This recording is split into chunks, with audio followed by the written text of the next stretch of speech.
My name is Vicki Michaels, and I am the bookstore manager.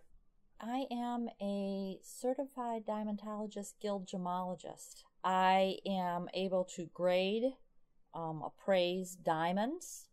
So I worked in that industry for quite a while.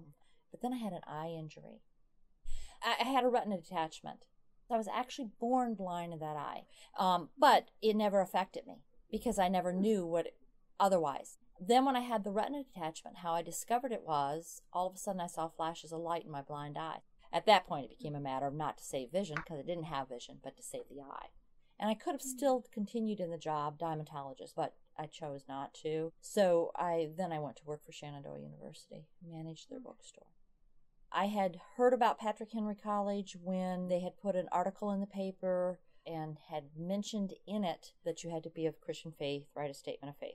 At that time, I was a supervisor at the Virginia Employment Commission, and my boss brought the article in to me, put it on my desk, and said, "This is illegal, bust them." So I called Richmond, went back and put it back on his desk and said, "No, it's not illegal. As long as they make everyone sign a statement of faith, they do have the right to do this." Years later, my husband was reading a newspaper, and he saw the job for the bookstore manager here. And he had said to me, "This would be perfect for you." And I said, "Well, it might be, but I'm not interested. I'm happy where I'm at." Well, I was really convicted because even though where I was at, I was serving people, maybe God wanted me to serve him more in a full-time mode. So I applied for the job. And when I was actually offered the position, I turned it down initially. Because again, I didn't really want to leave where I was at. I turned it down because it was such an extreme cut in pay from what I was making. The whole weekend, I turn on the radio, there'd be a song about Jonah and the whale. I go to church, our preacher preaches about following God's calling. And so I said, "Okay, God, I'll make a deal with you. If they come back and they offer me 10% less than what I'm making, I'll take the job. That'll be my tithe to you." Of course, I'm thinking there's no way. So then the next Monday morning, I get a phone call, and they offer me within just a few cents of 10% less. But I didn't know what God's purpose was for me here. And even the first year I struggled. Why am I here, Lord? I'm not serving these people.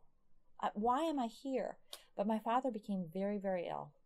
So I would come into work, and under my door would be notes from students encouraging me. So sometime later I realized God's purpose for me to be here, at least at that point in time, was that instead of me nurturing somebody else, for me to receive that nurturing. And I kept those notes. I still have them.